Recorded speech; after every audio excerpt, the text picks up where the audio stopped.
오늘 여러분은 안녕하십니까? 왜 대답을 못 하십니까? 안녕이란 것은 뭐냐면 마음부터 편안하냐 이거예요.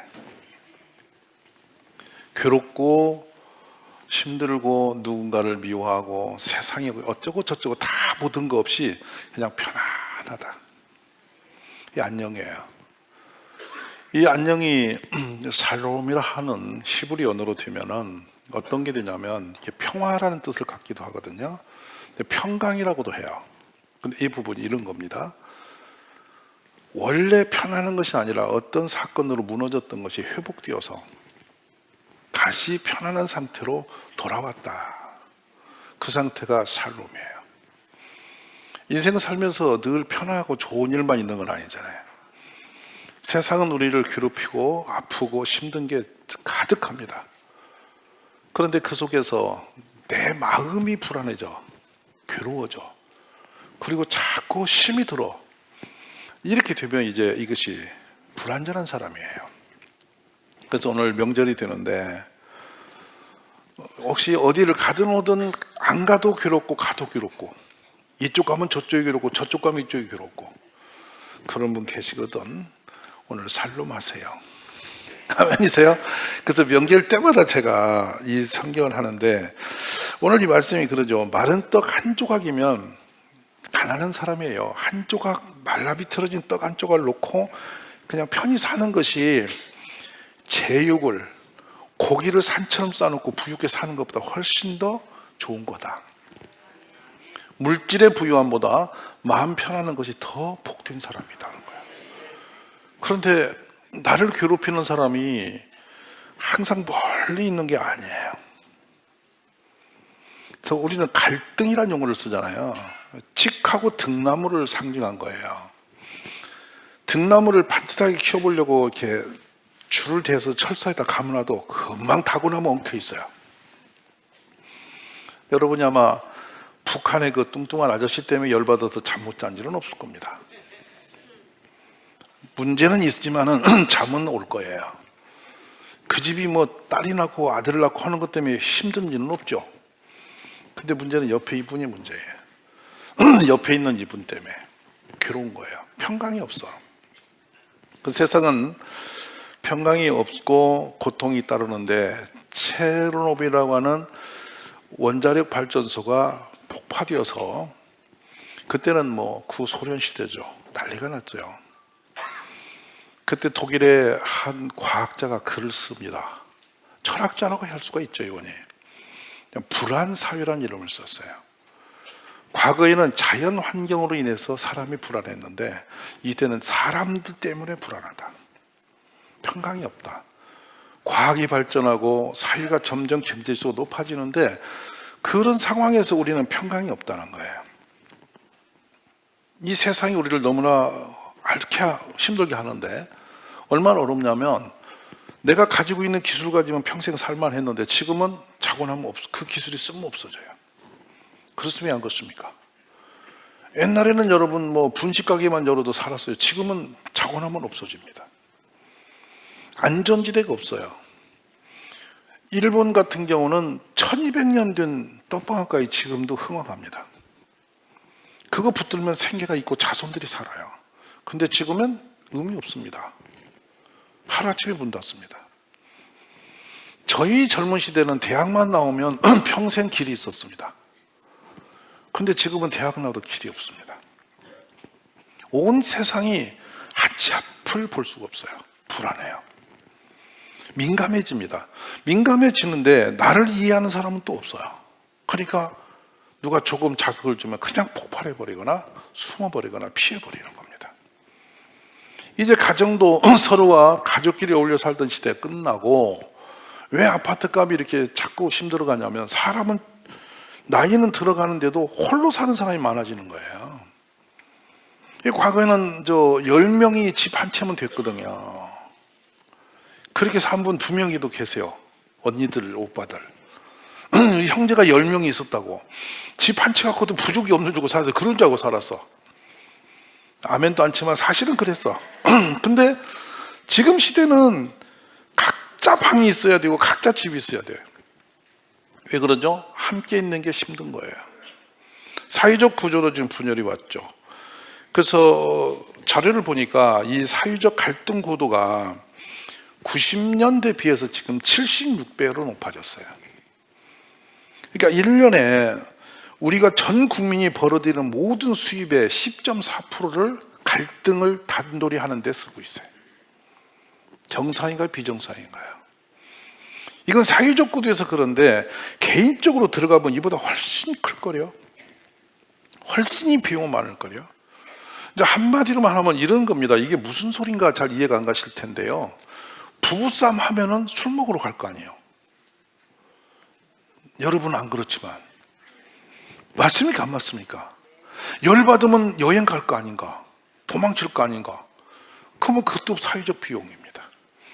서로 화해하려고 보니까 또 달래고 어울리려고 보니까 돈 써야지 풀리지. 그냥 풀리겠나 삐진 여자가. 맞아 안 맞아?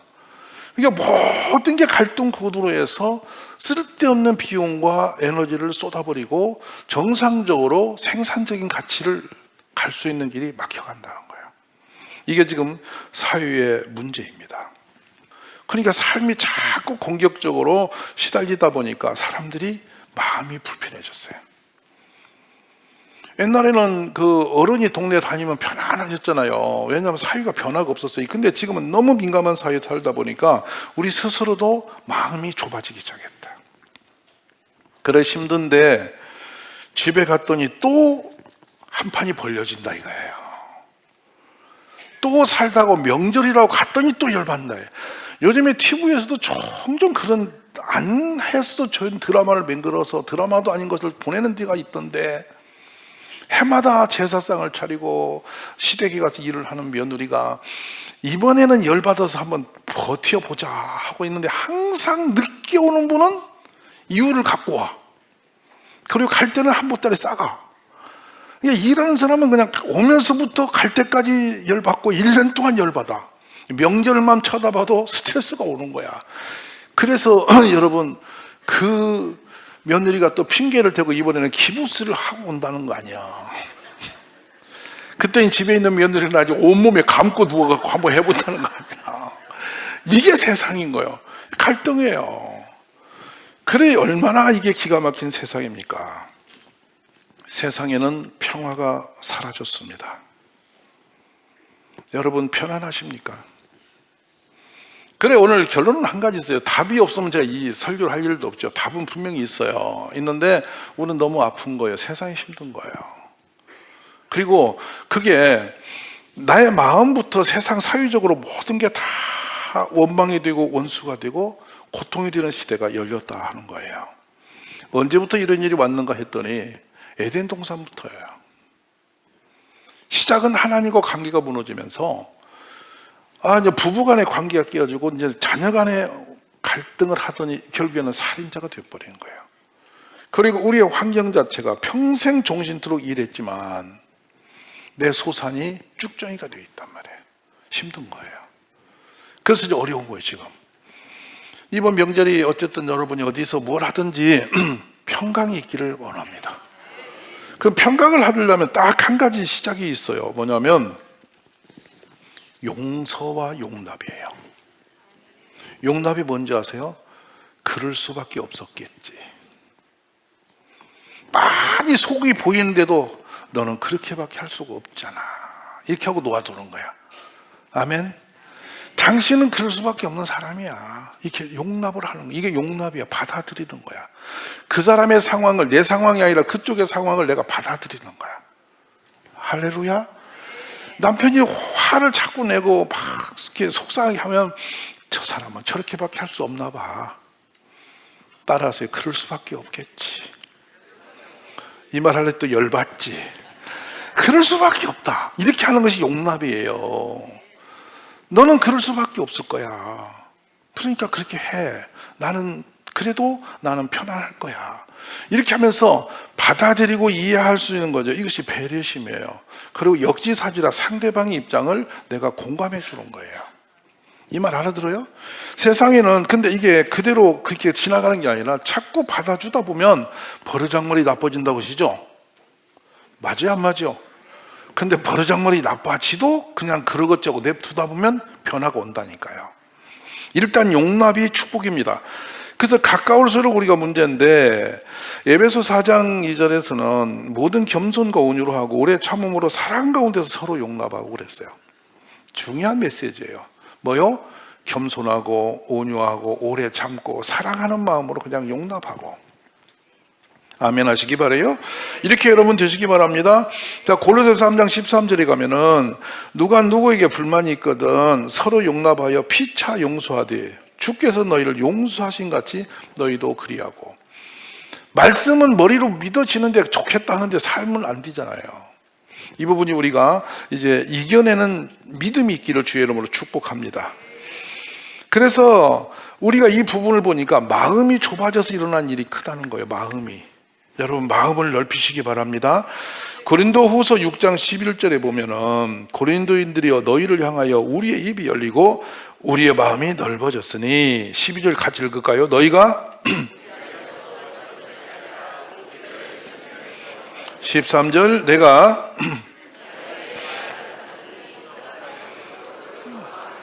뭘 넓혀라? 우리 인간의 마음이 참 희한한데요, 좁아지면 반들 하나 꽂을 수 없이 좁아요. 근데 넓히면 지구촌을 다 끌어안고도 여유가 있어요. 여러분 마음이 넓은 사람 되기 바랍니다.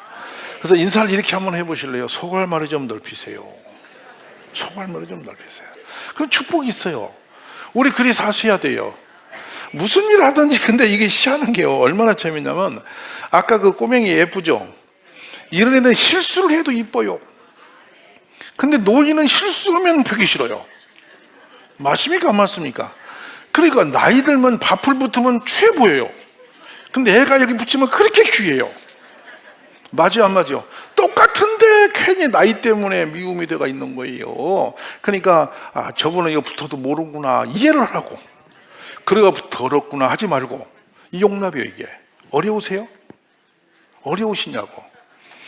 절대 어렵지 않아요. 저도 이제 나이가 들다 보면 그걸 느끼는데요, 애들하고 찬송을 하면 숨이 가빠요. 막 불러요, 애들은 빠르게. 근데 나는 따라가다 보면 숨이 가빠. 천천히 했으면 좋겠어. 이 중에도 시험도 많을 거야. 교회만 하면 소리도 북덕북덕 벅차게 소리 지르면서 막 이 음향은 소리가 머리가 아프게 부르고 나는 싫거든. 근데 애들은 그렇게 하는가 보다. 용납하시면 시험이 안 들어요. 공감하시면 아멘 하셔. 용납이라는 것은 상대들이 원하고 하는 것을 내가 이해를 해주는 폭이에요. 우리 그렇게 되시기를 바랍니다. 우리 지구촌에서 1994년도 한 국가에서 그 민족끼리 사람을 6개월 내에 80만 명을 죽였습니다. 한 동족입니다. 벨기에의 식민지 국가인데 해방되면서 바로 일어난 사건인데요, 여러분 80만 명이 병으로 죽은 게 아니고 이웃이 목을 쳐서 죽였습니다. 한 사람은 딸 하나 아들 둘이 있는데 부모는 죽임 당했고 할머니가 걔들을 지킵니다. 죽이러 왔습니다. 그 할머니와 무릎을 꿇고 통곡을 하면서 아들 하나만 남겨달라고 했습니다. 그랬더니 딸만 남기고 그 눈앞에서 두 아이를 찍어 죽입니다. 이제 원한이 온 세상에 가득했죠. 이 족속을 투치라는 그 족으로 쪼갰습니다. 벨기에가. 똑같은 언어 쓰고 똑같은 사람들입니다. 흑인입니다. 통치하기 위해서 국가를 쪼갰습니다. 정치적으로 갈라놓고 관리를 하려고 쪼갰습니다. 그리고서 이 후투족을 관공서, 힘 있는 곳에 다 공무원으로 채용을 해서 국가 통치를 그들 데리고 합니다. 돈도 주고 가르치고.